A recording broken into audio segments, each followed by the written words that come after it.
Shalom, Shavuot, início de uma nova semana, início de novas perspectivas, início de uma nova paraxá. Todo princípio de semana é início de uma nova paraxá. E esta semana nós vamos com a nossa 12ª paraxá, Vayeri, que traduzido é "E ele viveu", referindo-se a Yaakov.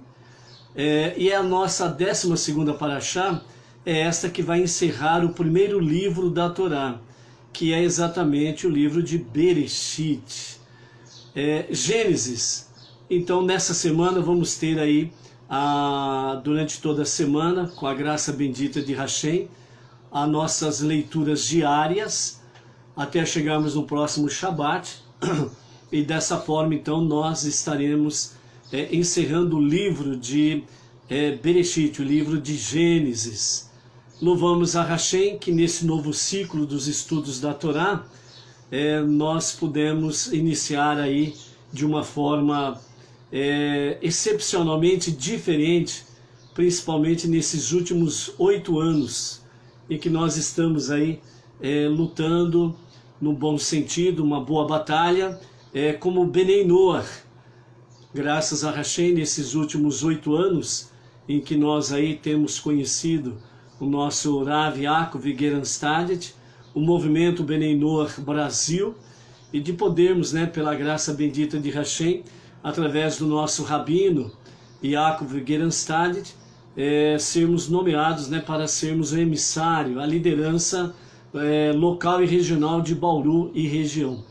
Bendizemos a Hashem por essas graças, por essas responsabilidades, e de uma forma excepcional, principalmente a contar do dia 17 de outubro desse ano 2020, que nós iniciamos a nossa programação à tarde com a Torá, e estamos aí desde outubro com a tarde com a Torá, e trazendo as leituras bíblicas diárias, os ensinamentos, os aprendizados, e realmente tem sido excepcional. Por que excepcional? Porque realmente a busca pela verdade, ela é essencial para a nossa vida. Segundo os nossos sábios, se alguém realmente quer viver eternamente, almeja de forma comum, conhecida como a vida eterna, ou de forma judaica, o Olam Rabá, o mundo vindouro. Então realmente quem deseja a vida eterna, ele precisa perseguir a verdade. E só há uma forma do ser humano conhecer a verdade, só há uma forma do ser humano ele descobrir a verdade, é através da Torá, os 5 primeiros livros da Bíblia. Mas o importante é alcançar esta verdade com base judaica e não com a base que é ensinada de uma forma não judaica no mundo gentil, conhecido aí como o mundo religioso, sem a direção, orientação de um rabino. Então é importante que tenhamos a direção e orientação de um rabino, e principalmente se ele está ligado ao Chabad, a Hassidut, os ensinamentos de forma mais tradicional, mais profíncua, através de um rabino que esteja mais compromissado realmente com a palavra verdade e originalidade. Nós não podemos cair na armadilha meia verdade e meia mentira. Por isso que é importante realmente nós sabermos quem é a nossa liderança, quem é a nossa liderança, a sua origem, porque é importante nós sabermos disso. Graças a Hashem, essa descendência de Yehudá veio trazer até os tempos presentes a preservação da Torá. Se a Torá não tivesse sido preservada por Yehudá e os seus descendentes, certamente o mundo já não mais existiria. Mas louvamos e bendizemos a Hashem, gratidão eterna a Hashem, que a Torá foi preservada, está preservada e permanecerá preservada, para que Mashiach possa se revelar para a redenção final e conduzir-nos ao Olam Rabá. Então, por isso, não vamos brincar com a nossa vida eterna. É importante isso, né? Não é porque alguém conhecido, ou às vezes uma pessoa que você gosta muito, e te oferece um copo de água com veneno, e você diz simplesmente assim, puxa vida, né? Eu vou beber essa água com veneno porque, afinal de contas, né, essa pessoa aqui é tão conhecida, né, é minha amiga e etc, ou parente, vai saber. Não. Você precisa decidir sobre a sua vida eterna.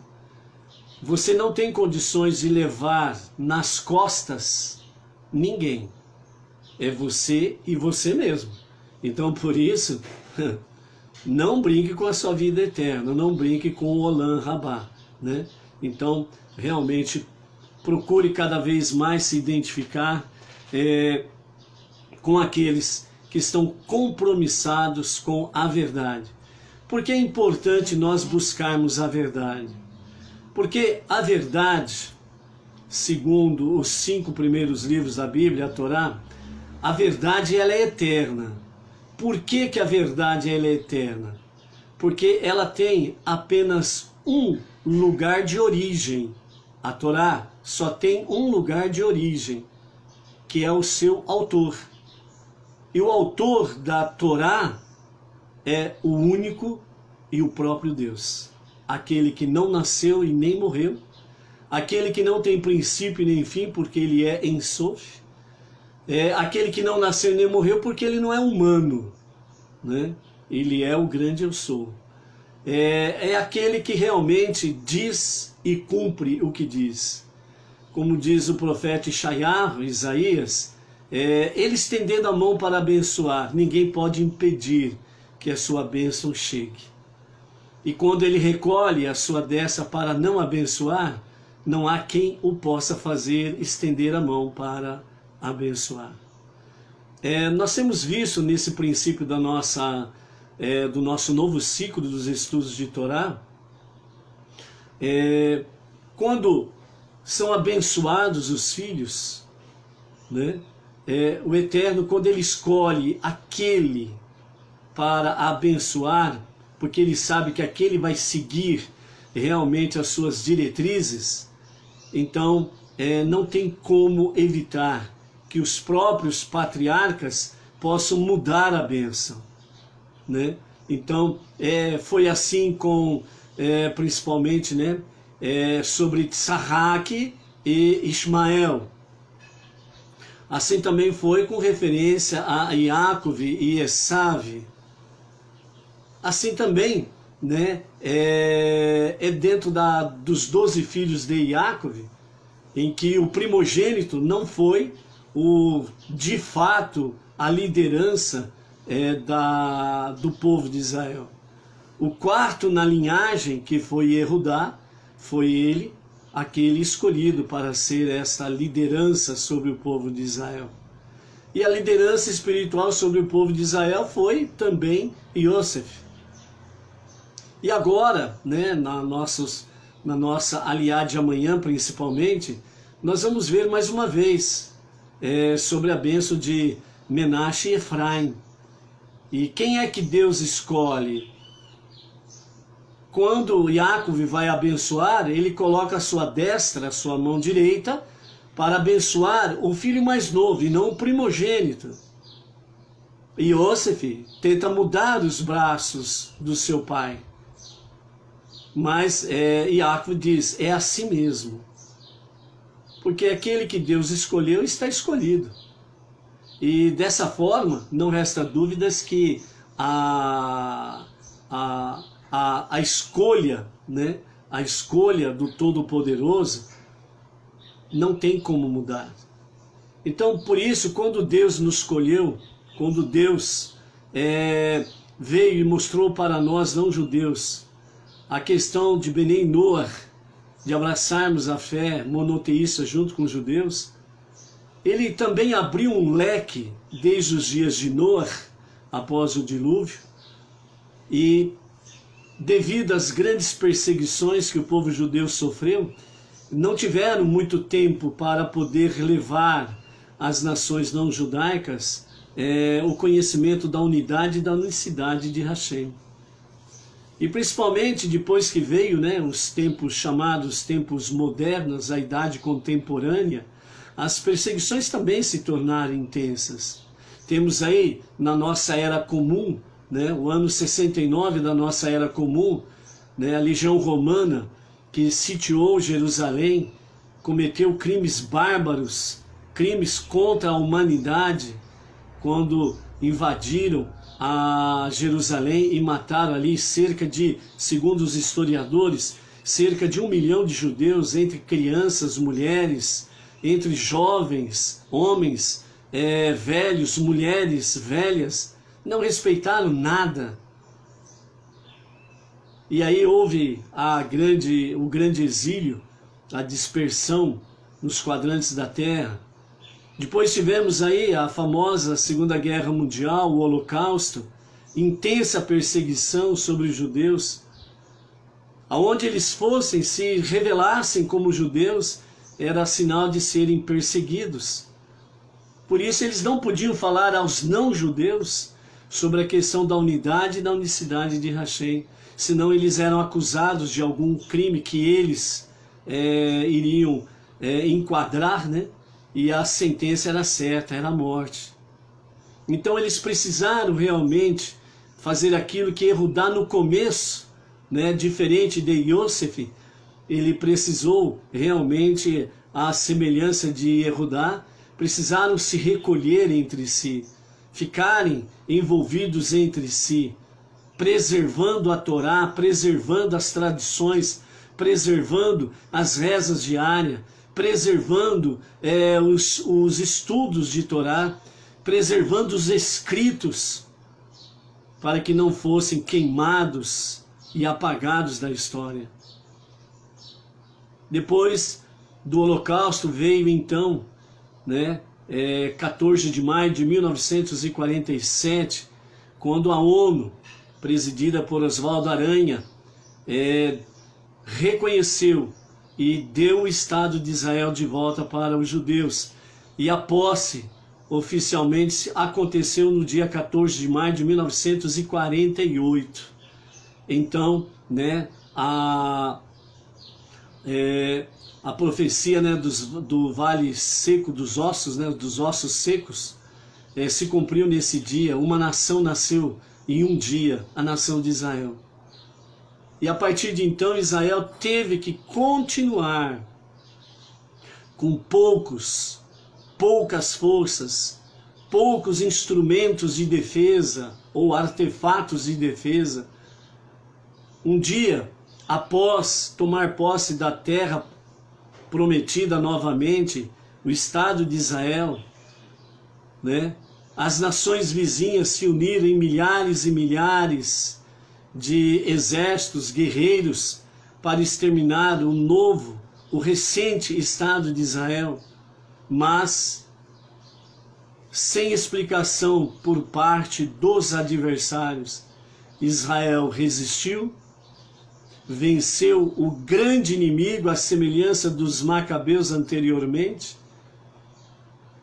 venceu os fortes e Deus mostrou claramente que o povo de Israel voltou para a sua casa, para a sua terra, e não vai mais sair dali. Tentaram inúmeras vezes, não conseguiram. E hoje nós temos aí o grande, no sentido de grandeza, de poderio bélico, como Estado, o grande Israel, real, presente, vivo. Am Israel Rai. O povo de Israel vive e não mais sairá de Eretz Israel. e dessa forma se estabeleceu.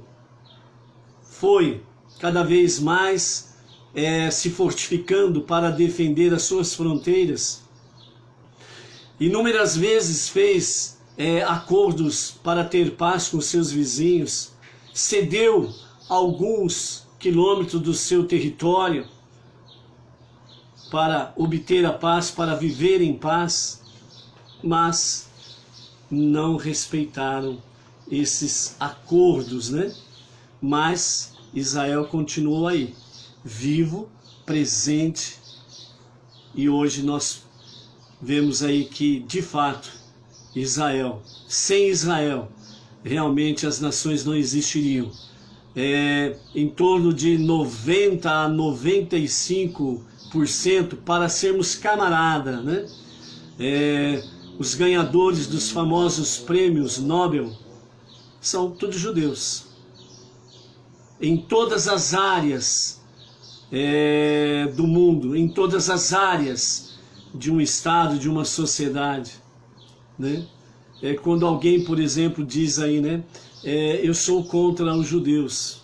Então, quando você tiver um exemplo simples de tudo, né? Então, quando você tiver filhos pequenos, não vacine, né, contra a paralisia infantil, né? A descoberta é de um judeu, né? Ah, eu sou contra Israel.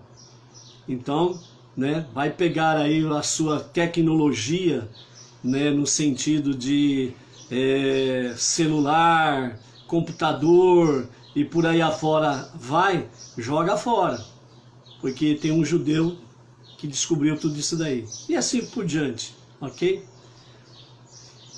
E chegamos aos idos dos anos 1950, quando o Rebbe Menachem Mendel, o 7º Rebbe do Hassidismo, assumiu a presidência da Hassidut, do Chabad, lá nos Estados Unidos, no Brooklyn, na famosa Avenida 770, e foi até os idos dos anos 1994, na sua presidência.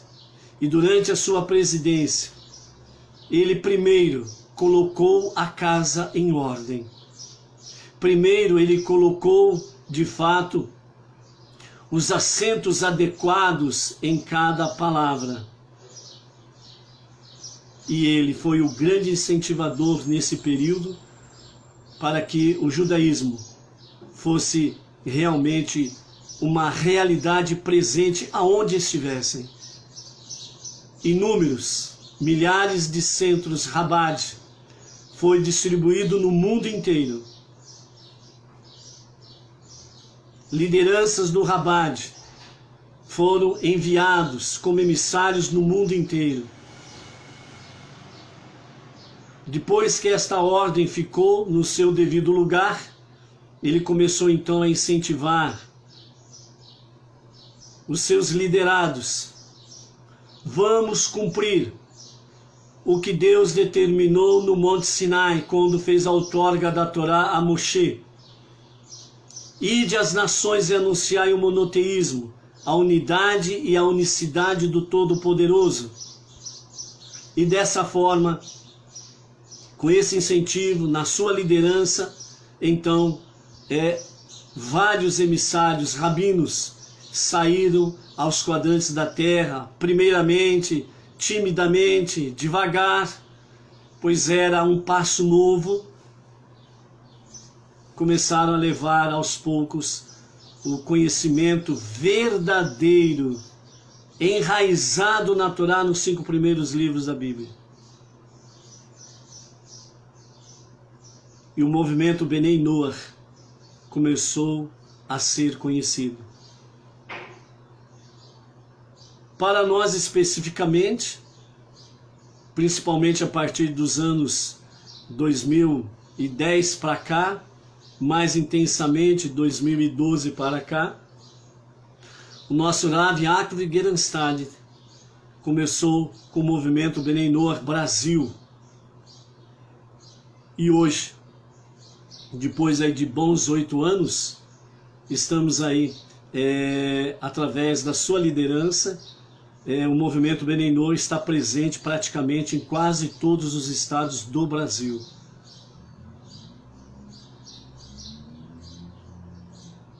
E a tendência é crescer mais e mais. Porque nós estamos vivendo os preparativos para a revelação de Mashiach. A partir de Jerusalém, ele se revelará ao mundo, não somente aos judeus, ao mundo, às nações.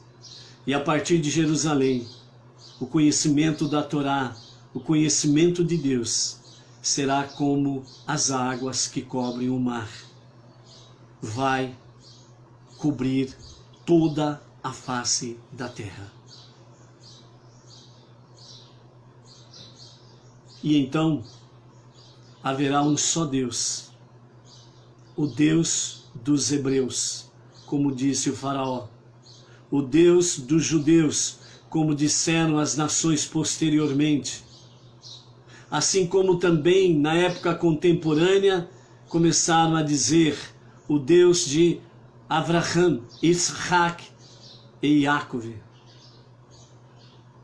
Toda a face da terra se encherá desse conhecimento, a partir de Jerusalém, onde nesse período será 100% habitado por judeus. 100%. Porque os judeus, uma das sinais do verdadeiro Mashiach, quando ele se revela, ele trará dos quadrantes da terra, cumprindo a profecia bíblica, ele trará dos quadrantes da terra todos os judeus para Israel, para Jerusalém. O terceiro templo será reconstruído, será estabelecido, e ele será melhor do que os outros dois, pois ele terá a sua construção com Mashiach, e não mais será destruído, vai permanecer eterno. Porque após o reinado de Mashiach, nós teremos o Olam Rabá, onde o Todo-Poderoso se revelará neste mundo, cumprindo o princípio da criação. O mundo será naquele dia estabelecido definitivamente como o lar de Deus.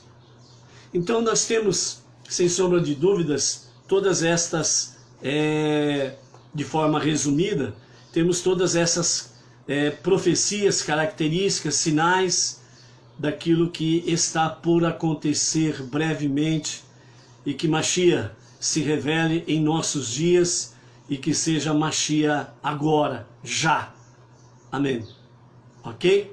Então, não vamos, custe o que custar, não vamos desviar da nossa missão de anunciar a unidade e a unicidade de Mashiach, e que é da unidade e a unicidade do Todo-Poderoso, do único Deus, e não deixarmos de anunciar que brevemente Mashiach se revelará, e dessa forma nós estaremos aí junto com os judeus, ombro a ombro, servindo o Eterno, um serviço de coração, um serviço de amor. Ok?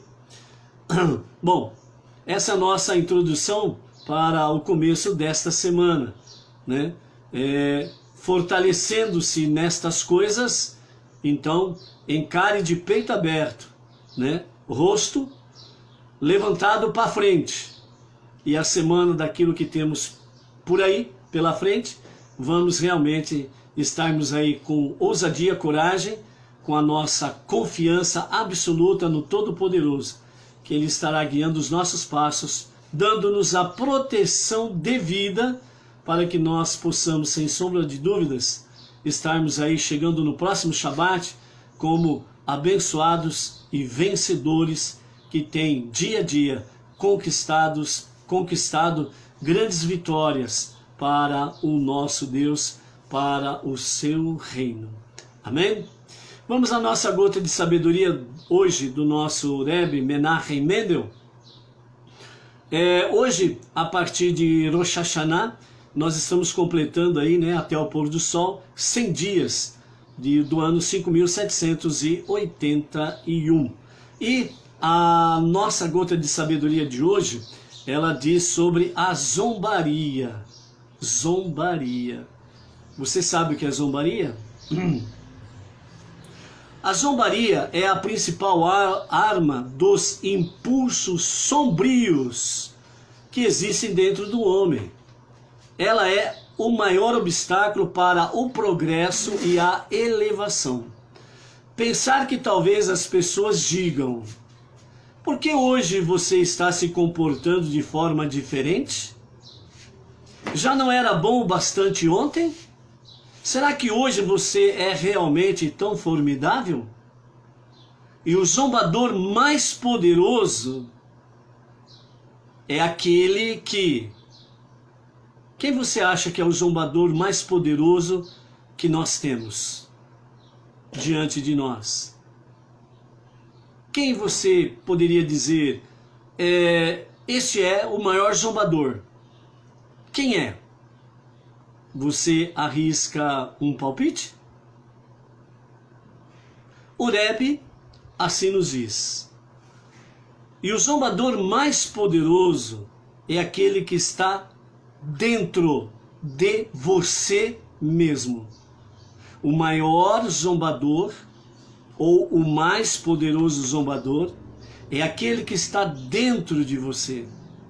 Quando você começa a fazer alguma coisa que sabe que é boa, que é certo, é correto, e aí você passa a ouvir uma certa voz interior dizendo a você: espere aí, quem você pensa que é? Para tomar um caminho assim tão nobre e elevado? Você é um hipócrita. Não lembra o que você estava fazendo há poucos instantes atrás? Esqueceu? Saiba que o que você fez há um minuto atrás é irrelevante, sem valor. A única coisa que importa é o que você está fazendo agora. Isso chama-se presente, momento presente. O que você fez um minuto atrás é irrelevante. Passou. O que importa é o que você está fazendo nesse momento. Nesse momento. Amanhã, você não vai pensar no momento de hoje. Você vai passar a pensar amanhã nesse momento. O momento que você está vivendo naquele momento. Ou seja, todo momento que você vive, você tem que viver para o eterno. Todo momento que você vive, você tem que viver cumprindo a sua mitzvah. Se porventura, né, alguma coisa aconteceu de errado, um escorregão, uma fraqueza, você precisa imediatamente tornar aquele próximo momento um momento de presença divina. Através do quê? Teshuvá. Saiba que, então, aquele momento atrás, ou um minuto atrás, é irrelevante. A única coisa que importa é o que você está fazendo agora. Qualquer voz que venha para impedi-lo de avançar, por mais justificados que sejam seus argumentos, qualquer voz desse tipo é uma voz de destruição e decadência. Ela não coopera para o crescimento e para a vida. Ou seja, mate esse zombador que está dentro de você e que se torna uma pedra de tropeço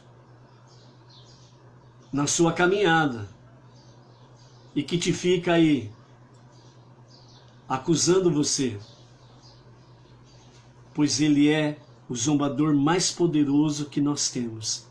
é a esse zombador que está dentro de nós mesmos, onde, quando nós começamos a fazer alguma coisa boa e certa, ele é o primeiro a dizer: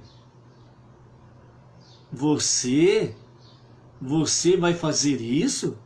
Isso não é da tua alçada, isso não é da tua competência.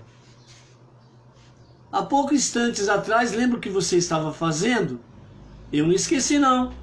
Esse é o zombador mais poderoso que habita no interior de cada pessoa.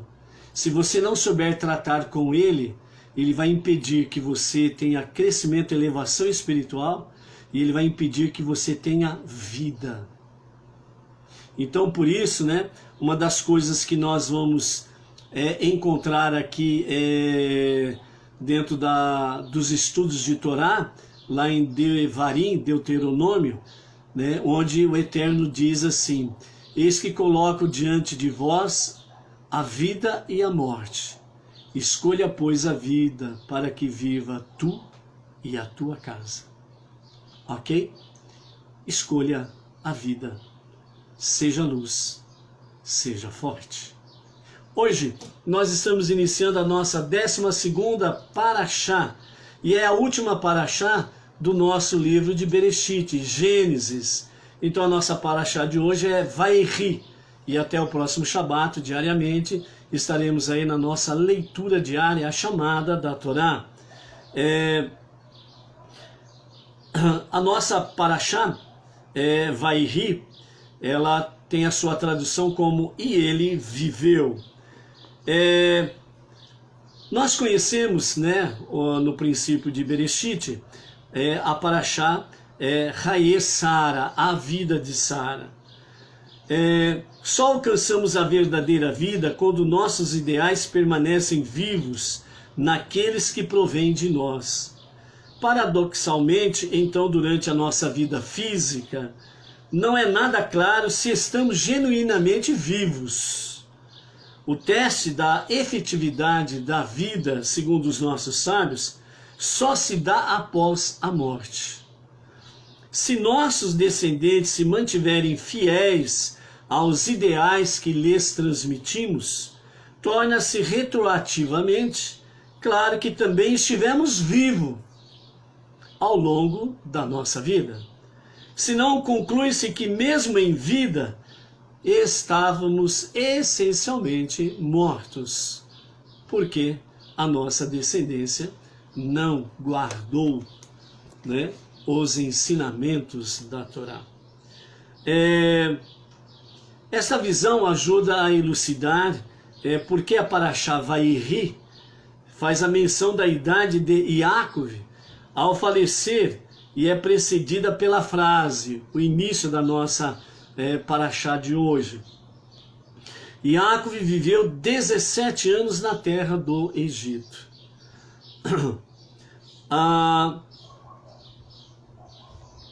Na Parashá Haye Sara não há tal introdução, simplesmente somos informados da idade que Sara tinha quando morreu.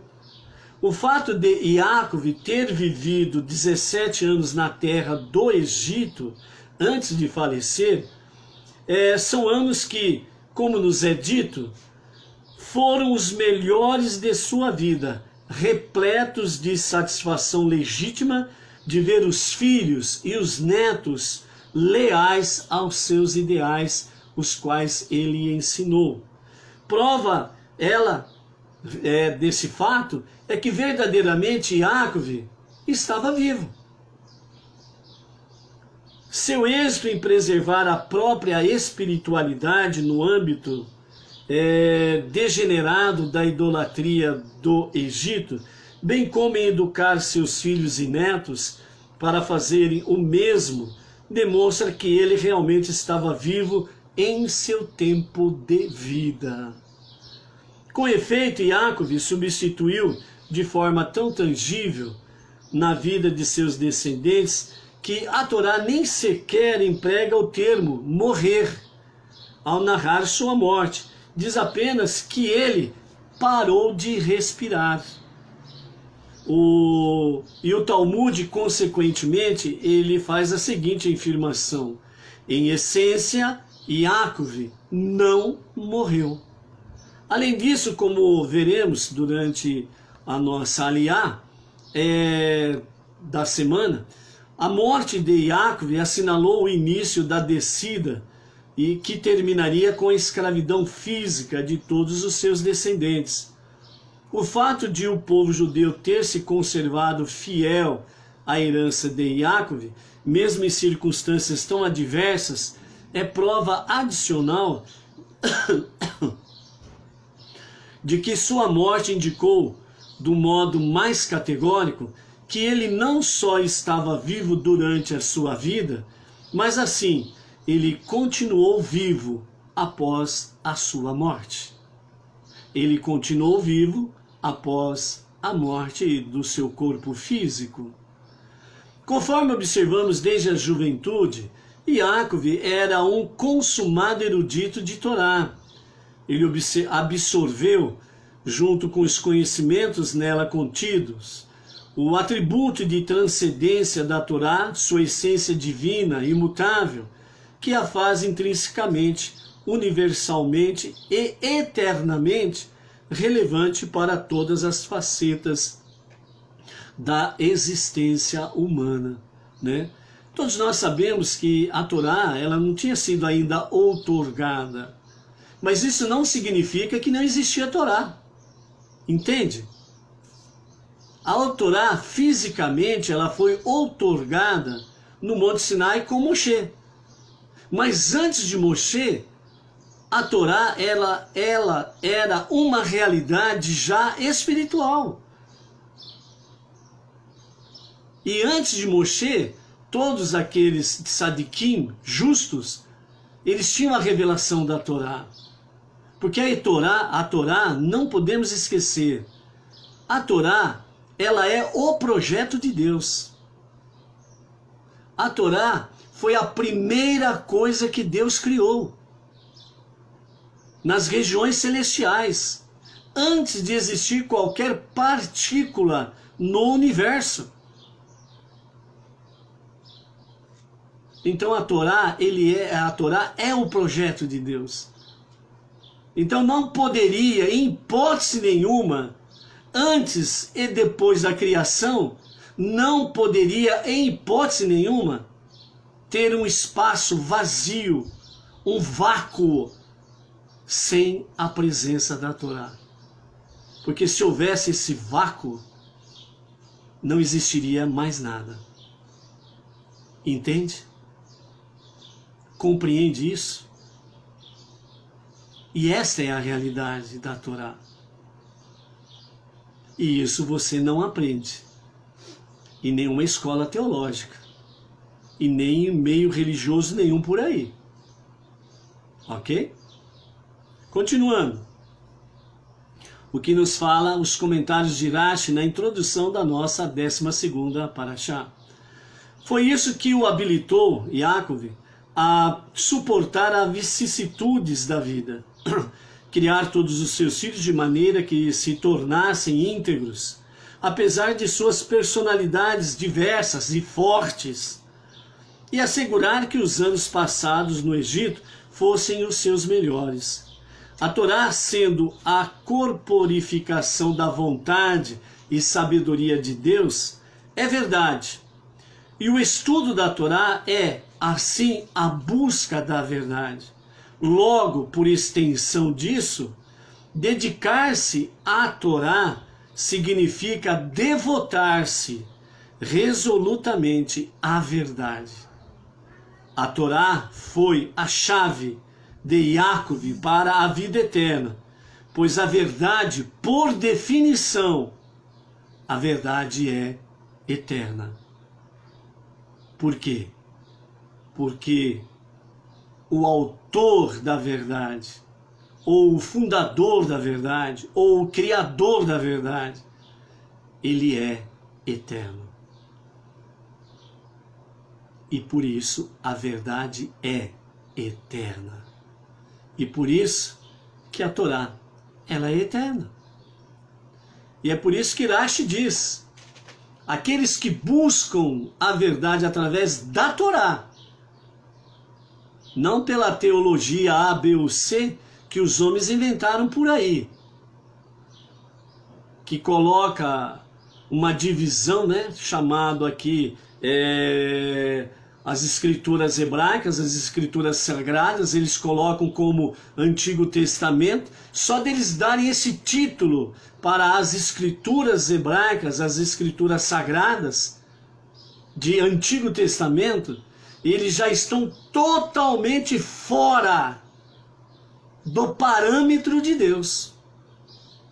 Eles estão totalmente fora do prumo de Deus. A partir do momento que chamam a Torá, os 5 primeiros livros da Bíblia, e os demais escritos de Antigo, eles já estão negando a eficácia da Torá. Isso significa que eles estão negando a eficácia da verdade. E a verdade que vem através da Torá, ela é eterna, como é o seu Criador. Entendeu? Continuando.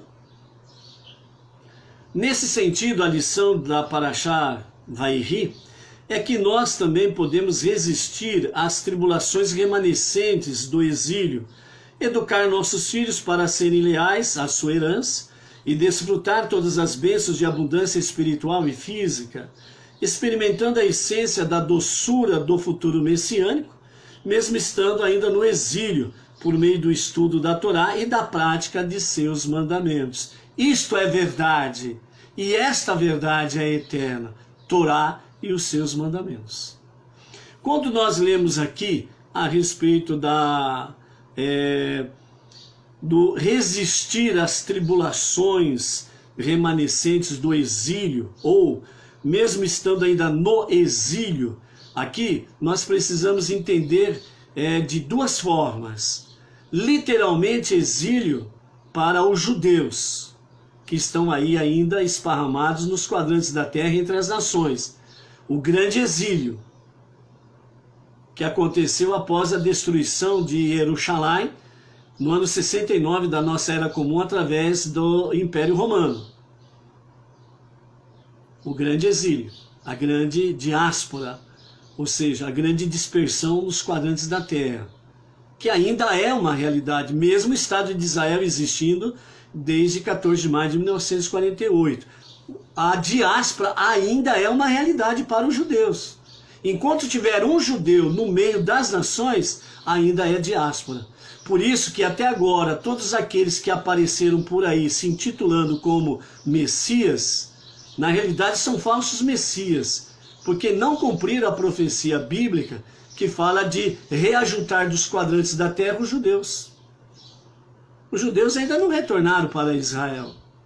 Então, portanto, a profecia não foi cumprida.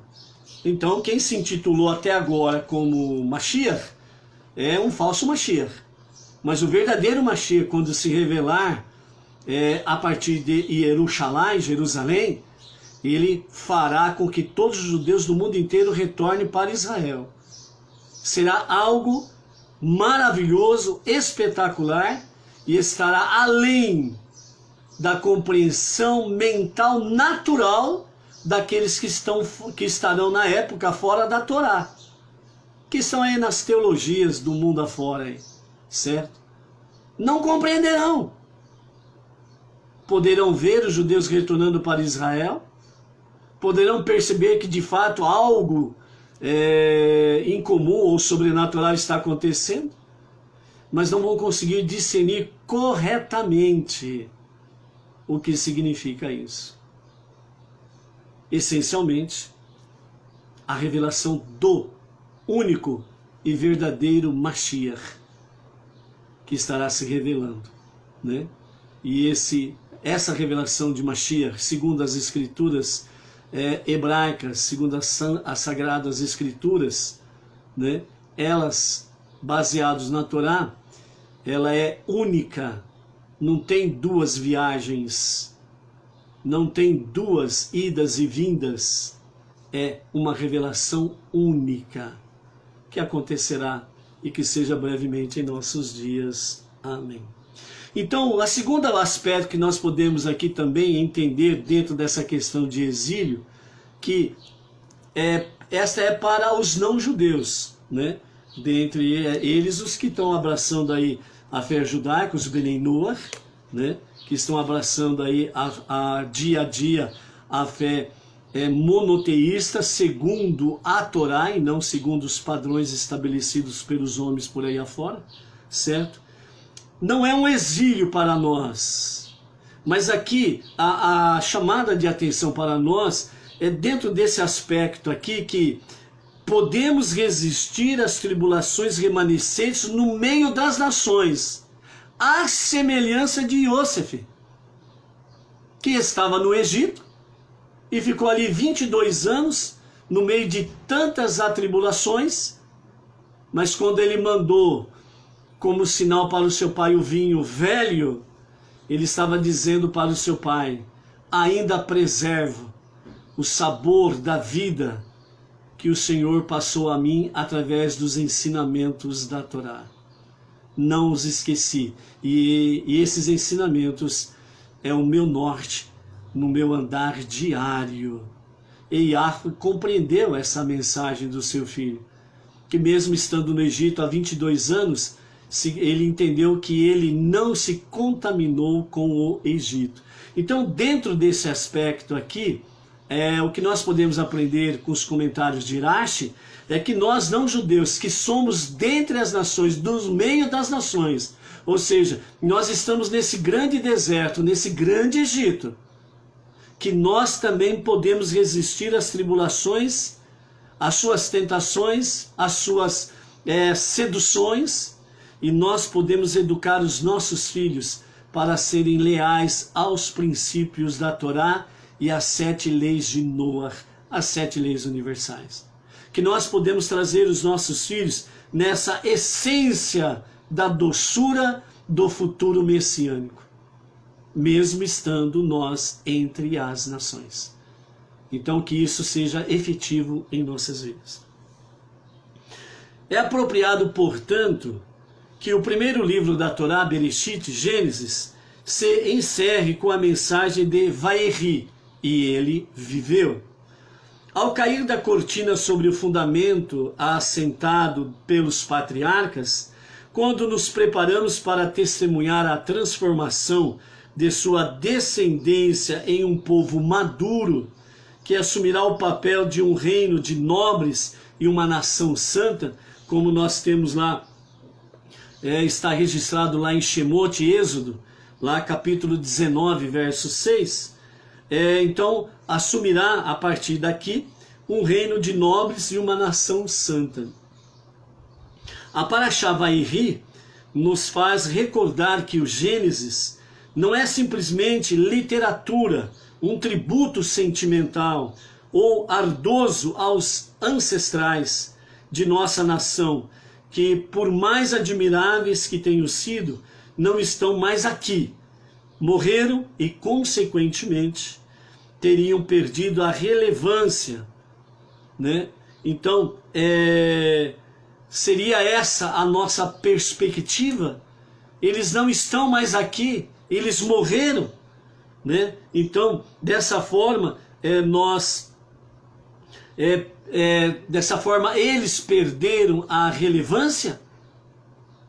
Rashi diz: não, eles estão vivos, bem vivos, os nossos patriarcas, Yehudá, Yosef, eles estão bem vivos, genuinamente vivos, principalmente os nossos patriarcas, pois a sua descendência foi confirmada como um povo maduro, de nobres, ancestrais e sacerdotes. Só podemos também viver verdadeiramente se nos identificarmos com as suas inspirações, internalizarmos sua herança, a sua herança e permanecermos leais a ela. Enquanto estivermos no exílio, os atrativos fascinantes da pseudo-vida à nossa volta e muitas vezes dentro de nós, onde às seduções externas, consegue algum acesso interiormente em nós, continuarão a acenar para nós. Mas a Torá é uma Torá de vida, que nos desafia eternamente a ficar acima dessas tentações. Escolher a vida é a melhor opção que nós temos. Eis que ponho diante de vós a vida e a morte, e o conselho do Pai, todo misericordioso. Escolha, pois, a vida, para que viva tu e a tua família, cumprindo os mandamentos de Deus, e assim transformar nossa existência e o mundo que nos cerca em uma morada de Deus, a verdadeira fonte de vida. Este é o nosso propósito para estarmos aqui. Este é o foco fundamental. Essa é a nossa missão suprema. Obedecermos os mandamentos do Eterno e ajudar a transformar esse mundo, junto com os judeus, a transformar esse mundo no lar de Deus. Vamos assumir essa missão e vamos cumprir essa missão. Portanto, quando nós recebemos do Eterno, e nós vemos isso através de toda a Torá e de toda a escritura hebraica, desde o momento em que Deus ele confia uma missão a alguém, é porque ele tem certeza que essa pessoa vai cumprir a missão e vai chegar até o fim, íntegro. Então, se você já fez uma análise, por que que você é um Benei Noach? Por que que você está nesse caminho? Se você já compreendeu, se convenceu que realmente essa é uma missão que Deus te deu, você, um pequeno facho de luz, uma pequena chama de luz, para começar aonde você está a dissipar a escuridão, as trevas. Se você já compreendeu isso, entendeu que você precisa estar continuamente Techuvá, Tefilat, Sedaká, estudo de Torá, as 7 leis universais, para poder ajudar os judeus a transformar este mundo no lar de Deus. Se você já compreendeu isso, entendeu, e você está aceitando como uma missão divina que o Eterno te deu, então cumpra a tua missão. Seja luz e seja forte. Está entendendo porque seja luz e seja forte? A nossa primeira aliá de hoje, da nossa 12ª Parashá, Vairi, e ele viveu, está no capítulo 47, a partir do verso 28, e a nossa primeira leitura, ela vai até o capítulo 48 e o verso de número 9. Então vamos à nossa primeira leitura com os comentários de Rashi, a partir do capítulo 47, verso 28, e até o capítulo 48 e o verso 9. Yaakov viveu 17 anos no Egito, do ano 2238 até o ano 2255, a contar da criação. Ao fim desse período, os dias de Yaakov, isto é, os anos de sua vida, totalizaram 147 anos. Assim, Yaakov não viveu tanto quanto seu avô Avraham, que Avraham viveu 175 anos, ou seu pai Isaac, que viveu 180. Dos 3 patriarcas, e Isaac foi o que mais viveu.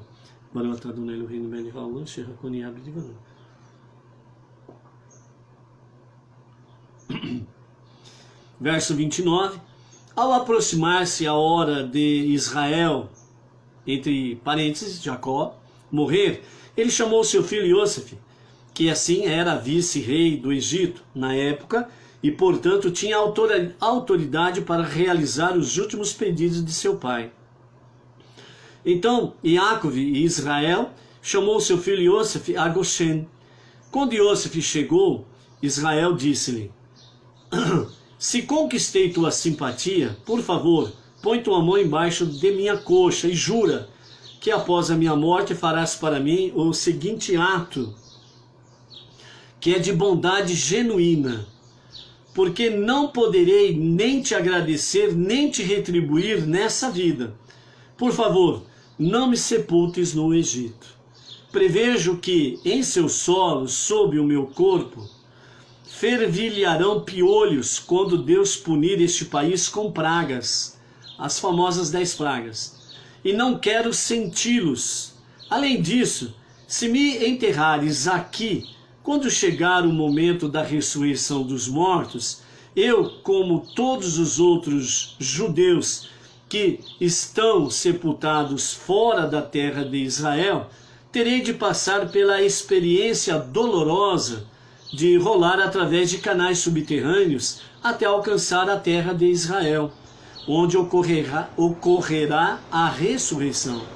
Finalmente, sei que o faraó desejará que eu seja sepultado no Egito, para que o mérito da minha presença continue a trazer bênçãos de prosperidade a esse país, depois da minha morte, como acontece durante a minha vida.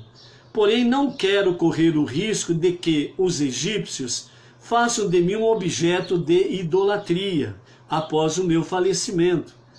É verdade que eles já são idólatras de qualquer maneira, mas pretendo fazer o máximo possível para impedi-los de transgredir esse mandamento. Pois em breve me deitarei com meus pais, isto é, morrerei, e então me levarás do Egito e me sepultarás em meu jazigo. Iosef respondeu: farei como dizes. E ele prometeu, mas não jurou, pois achou que sua promessa fosse garantia suficiente. No entanto, Iacove sabia que, em primeiro lugar, não seria fácil para Iosef resistir à insistência do faraó para enterrá-lo no Egito. Em segundo lugar, uma vez que eles estavam sob domínio estrangeiro no Egito, a situação poderia mudar no futuro, dificultando a Iosef o cumprimento de sua palavra. Finalmente, Iacove estava ciente de que o próprio Iosef estaria mais inclinado a sepultá-lo no Egito, para que o mérito de sua presença continuasse a proteger seus descendentes ali, mesmo depois da sua morte. Portanto, tendo conhecimento de que alguém que jura fazer algo precisa ficar constantemente alerta para mudanças de circunstâncias e planejar judiciosamente suas estratégias, a fim de poder assegurar execução do que foi jurado, então Iacove disse: jura-me que realizarás o meu pedido. E então Iosef jurou-lhe. Embora ambos soubessem que Israel era espiritualmente superior a Iosef, Israel prostrou-se diante de Iosef para despertar o sentimento de poder de seu filho e dar-lhe a confiança de que necessitaria para atender a sua solicitação. Antes de prostrar-se, ele se posicionou de modo a estar voltado em direção à presença divina que repousa sobre a cabeceira da cama, assim como repousa sobre a cabeceira da cama de todos os enfermos, para inclinar-se perante Deus ao mesmo tempo que o fazia ante Iosef. Prostrando-se diante do filho, Iacove realizava sua parte no segundo sonho de Iosef, prostrando-se diante de Deus.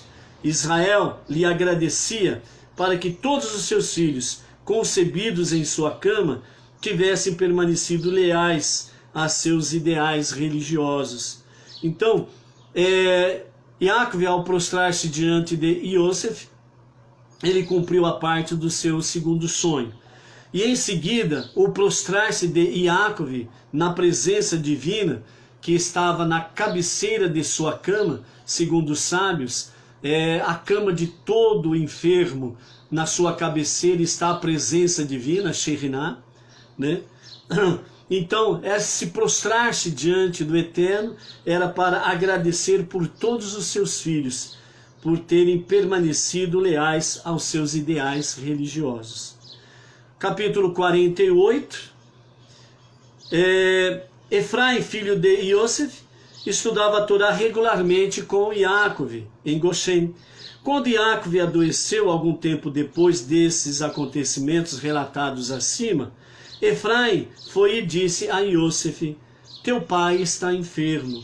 Então Yosef levou consigo seus 2 filhos, Menashe, que tinha 25 anos de idade, e Efraim, que tinha 24 anos, para serem abençoados pelo avô.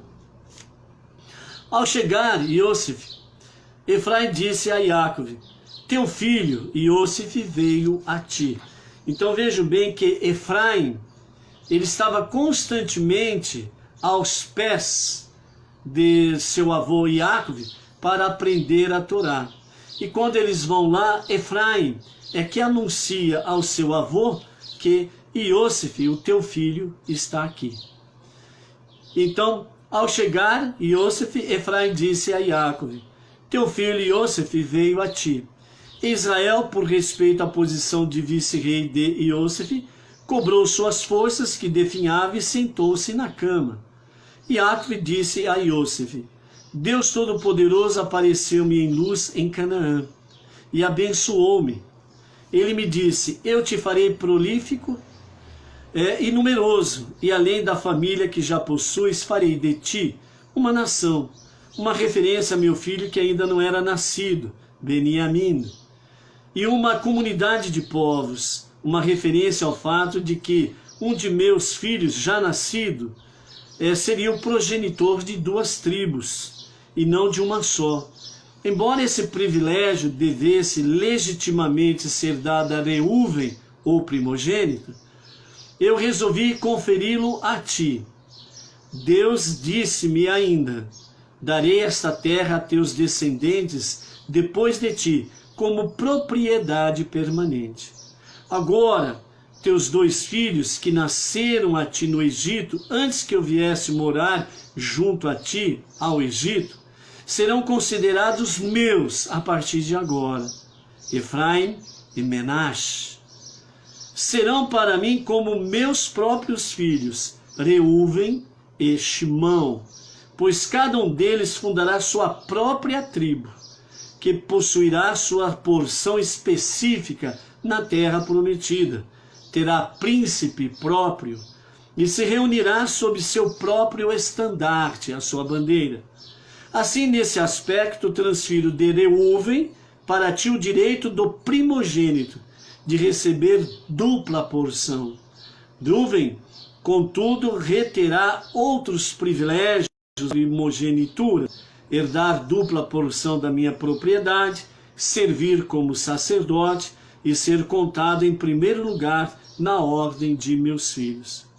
Quaisquer descendentes que gerares depois deles, porém, serão considerados teus, quando herdarem sua porção na terra prometida.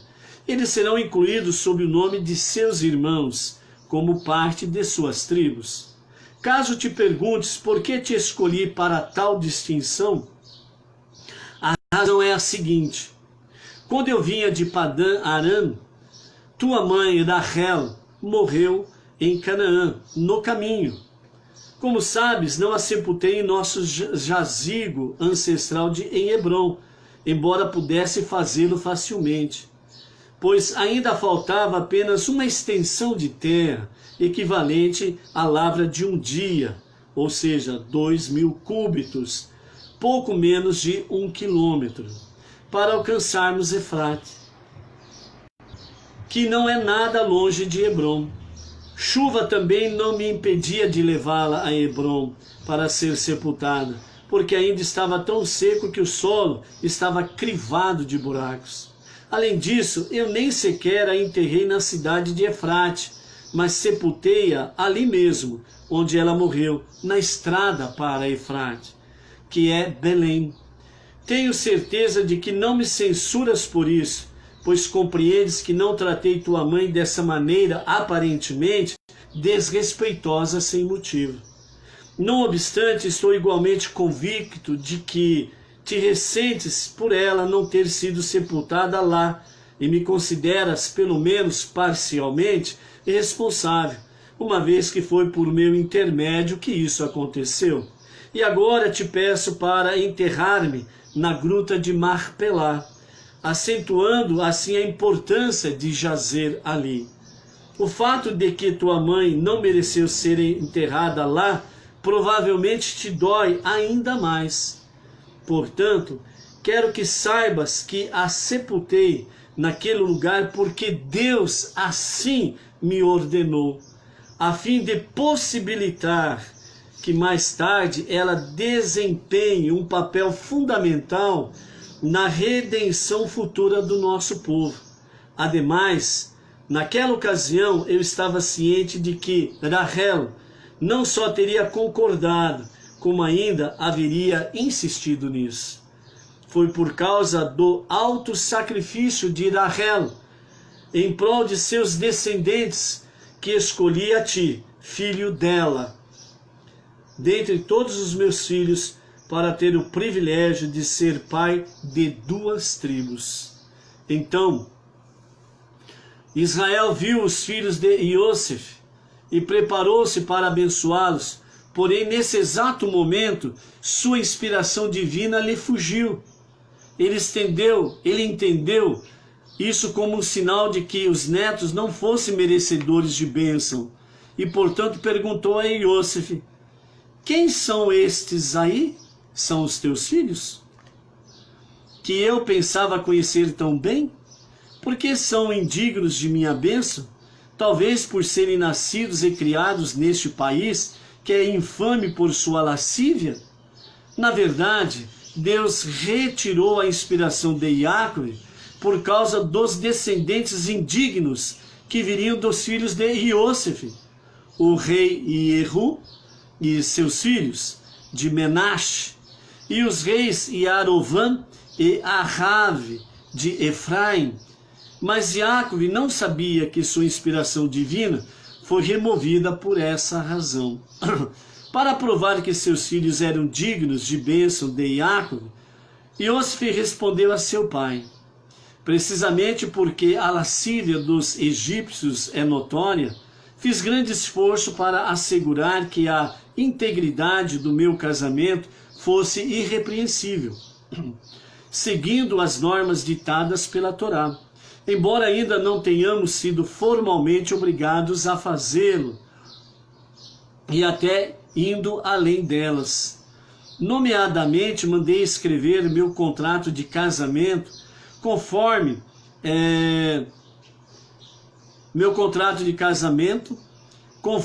a estabelecido pelas normas ditas pela Torá. Também elaborei um documento atestando meu noivado, apesar disso não ser estipulado pela Torá. Iosef em seguida apresentou esses documentos e ele prosseguiu: então, como vês, eles são meus filhos, que pelo meu empenho Deus me deu de acordo com seus padrões mais elevados de integridade conjugal, ainda que tenho nascido neste país licencioso. Assim, são verdadeiramente dignos de tua bênção.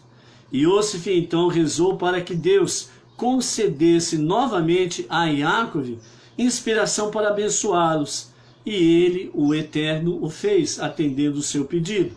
Portanto, Iacove disse: por gentileza, trazei-os a mim, para que eu os abençoe. E aqui nós encerramos a nossa primeira, a nossa primeira leitura da Torá. Ok? Então nós temos aqui a nossa introdução, temos o início realmente da nossa 12ª Parashá, Vayhi, e ele viveu. E temos aqui, nessa Parashá desta semana, nós vamos ter momentos trágicos aqui. Este primeiro, que logo vamos ter aí, é a questão da morte de Iacove, e em seguida nós teremos também a morte de Iosef, né? Essa Parashá aqui, dependendo, né, o grau em que você está elevado ou em comunhão, você pode ser tomado por intensos sentimentos ou por grandes emoções, porque realmente é uma paraxá que traz fortes emoções, porque aqui nós vamos sentir realmente a morte de Yaakov e a morte de Yosef. Yaakov, o terceiro grande patriarca, e Yosef, chamado de Hatzadik, o justo, né? Então, nós temos aqui dois grandes homens, duas grandes histórias, nas quais tem uma única raiz na Torá. E realmente o ocultamento da sua presença é algo que nós podemos sentir profundamente. Porque, de fato, amados, tanto no meio do povo judeu como no meio do povo Benei Noach, o Eterno está precisando de homens como Yaakov e Yosef, homens como Yehudá.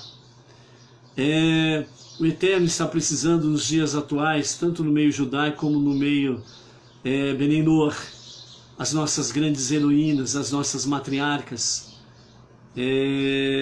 Sem sombra de dúvidas, Sara, Rivka, Leia, Rachel, né?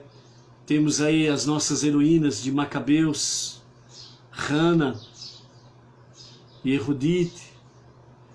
Temos aí as nossas heroínas bíblicas que nos falam realmente de uma vida que foi fundamental na educação dos filhos. Você não escuta falar sobre a esposa de Yosef, Asnat, filha de Potifar.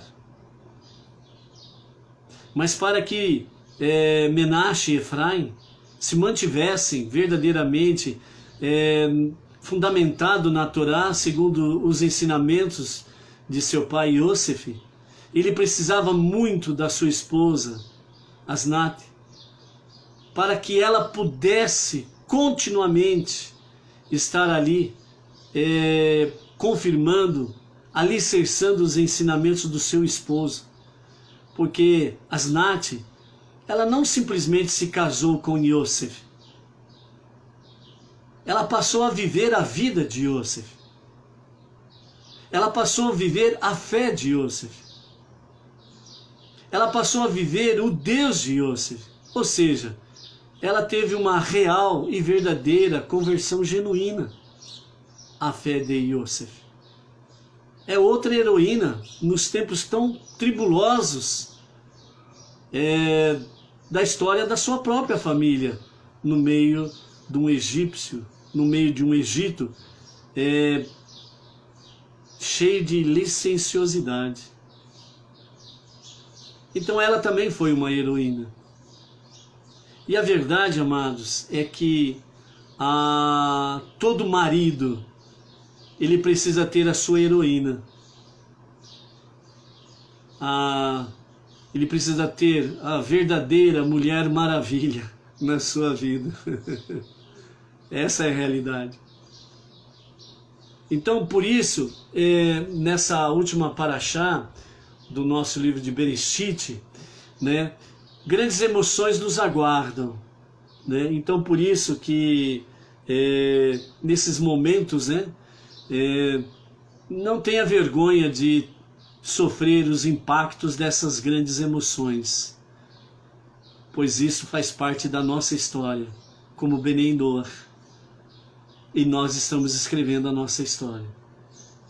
Que nós possamos aí durante a semana termos os nossos encontros de forma preciosa e maravilhosa, e que possamos sair muito enriquecidos deste primeiro livro dos 5 livros da Torá, e que isso, sem sombra de dúvidas, é uma preparação importantíssima para que nós possamos prosseguir nos próximos 4 livros da Torá, até fecharmos esse novo ciclo de estudos de Torá.